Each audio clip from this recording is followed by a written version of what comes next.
jaallatamuuf kabajamoo hordoftoota Oromtittiitu jirra jirtu akka fayyaa keessanii eeguu maamila waaqayyoon nagaa fuutiin eegaan kurraafaadha. Har'a immoo hawwiin maal gooti hojjettanii? Hawwiin raafuu fakkaataa laata? Raafuu miti mootii isin jedha.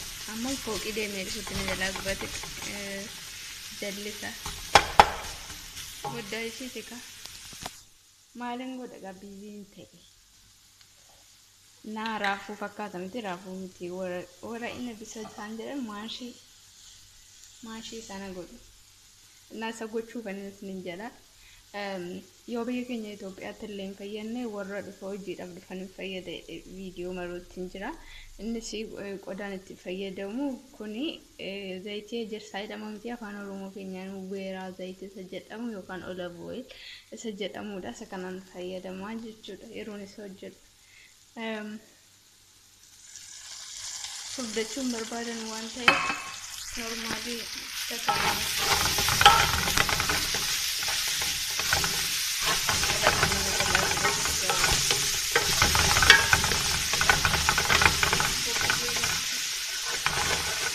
Isaarraan baay'ee maaloo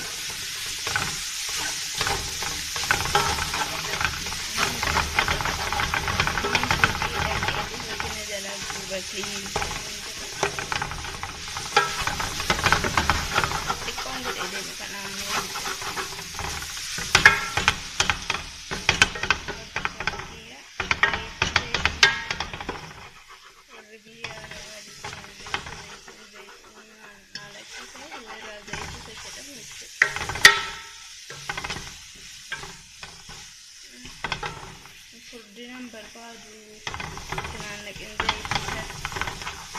Cooking oil jedhamu yookiin jette kanaan hojjetan jechuudha.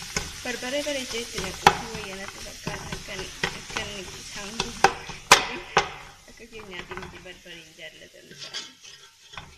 Isin hojjeta argamtoota kiyya.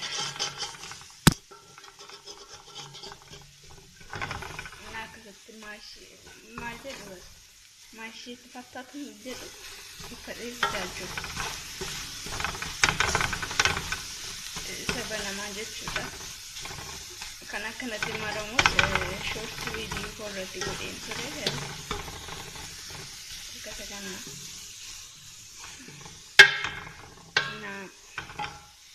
Kun maanni warra ina bisa isaan jedhanu baala isaatii fi baqduunesii qaba, qaaraa fireeshii qaba, timaatimii qaba, shunkurtii iddoo tokko qaba. Naamammoo inni kun rummaan jedhu. Pomegranate sauce isa kana jechuudha. Akka loomiiti. Yeroo inni kun itti nam'ee saawwaree ta'a jechuudha. Qolommota akka loomii jechuudha. Yeroon isa kaan isa normaalii isa maramuu marus isa kanatti naqee lafumatti itti naqee ni beektu warri nyaata hojjetan biyya arabaa kanatti Itoophiyaadhaaf yoo isin hin fayyadne asitti hojiidhaaf yoo dhuftanii jira isin bitaa isin ittiin galuu jechuudha. Baay'ee isaa horii waan isaan barbaadaniif yookaan kan qolommootu waan barbaadaniif akkasitti itti baay'ee taa'e.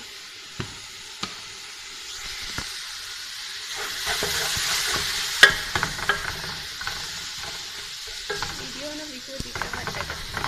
Yeroo qajeelchee sirriitti mul'isuuti. Irraa kaata baay'ee midija irraa distiin illee. Na yoo hojjettoota kiyyaa kaameraa istaandarii baay'eeffachuudhaaf naaf mijatu ni beektu mana ormaa waaqayyoo jedhe gara biyya kootii yeroo galee akkam fedhetti hojjechuu hin danda'a jechuudha. Asitti immoo gizeedhaaf xiqqoo isheen ulfaataa Mammoo kan fayyadamaa jirtan tamir hindii ila tamir hindii past dakara innis akkuma sana saawuriidha yookaan inni kodomboodha garuu xiqqoosi latti qaba jarri kana irratti godhu garuu irratti godhe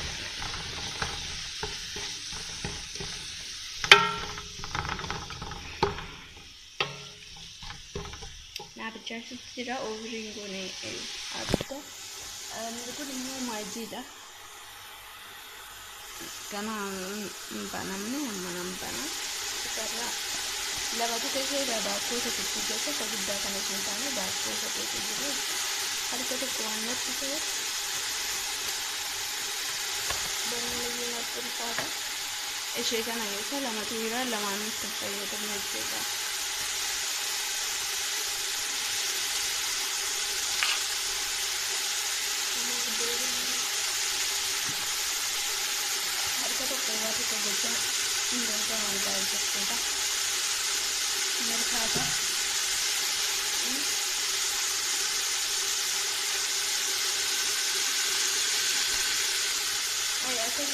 ada mungkin dia tidak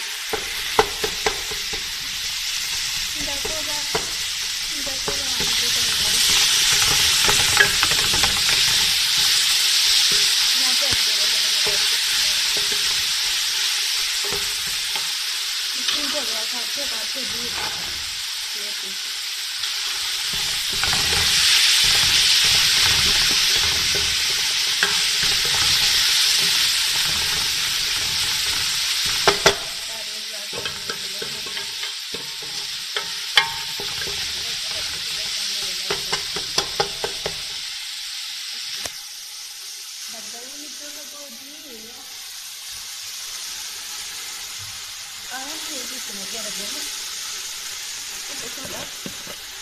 kuat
Rumani jedhamti afaan arabaatiin afaan ingiliffaatiin pomegranate jedhama isa kana jechuudha sila kan kanarraa hojjetametti naqeen ture nyaata jalaatti gurraacha jechuudha masa kana immoo foorniidhaaf irratti namaa jechuudha isa kana nan qala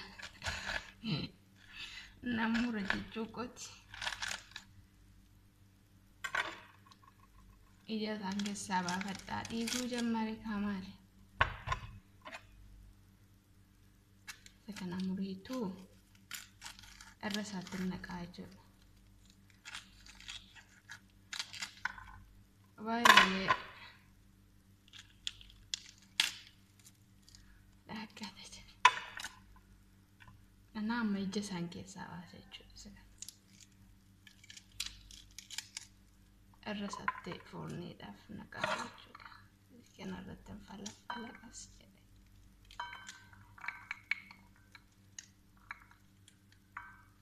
akkasitti nyaatama garuu isaan foorniidhaan waan barbaadan irra keessa jiraate yeroo nyaata isaanii amma ruuzii dhummooti isiniif galamti isa kana yeroo qodaatti namni eegee irra firfirsaa jechuudha foornii kennaafiif irra keessa.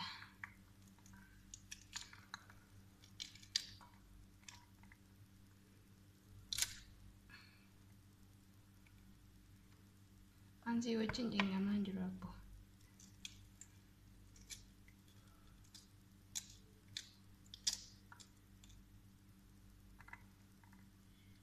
Ija isaa bichaan fudhadhaa keessa.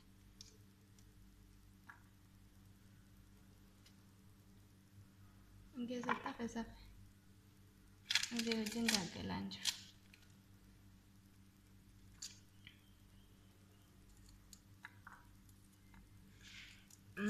Sagana falaffalee boqqolloo biyya keenya yaadadhe kana falaffaluutti.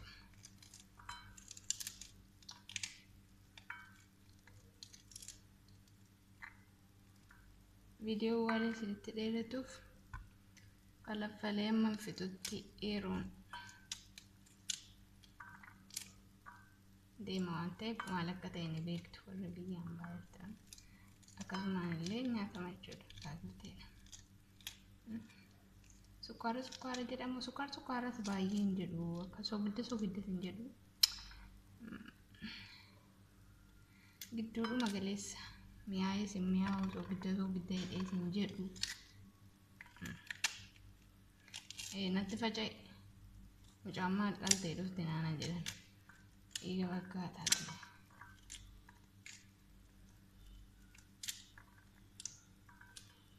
Yoo keessatti na ilaa daddarballee qollisaa jechuudha. Isa kana akkasittiin keessaa guuraa jechuudha. Kan itti na jalaan darbinetti. Isa kana. Tole. Kunoo guys hordoftoota kiyya xumureen jira faarafate. Kuni goraa biyya keenyatti goraa beektu miti goraadha. Baay'ee akka sukkaaraa hin jedhamu giddu galeessa jechuudha. Miidhagina irra keessatti nama kana. Ishii hordoftoota kiyya nyaatni sala hojjetaa ture dhumni isaa kana fakkaata. Xiqqishoo qofa baasetanii maatiin sansila rummaanii isa jedhamu sansila hin barbaadu waan ta'eef isaan irratti naqeefanii firiin kun barbaan innaa kana fakkaatan isiniin jedhan kun immoo irra kan kaa'ame qixxaadha isiniin jedha xaamii isaa mi'aa baay'ee tokko mi'aa isiniin jedha kana fakkaata amma gara nyaachuutti hiriyee koo wajjin deemaa jira nageetti dhumni isaa kana jedha tole.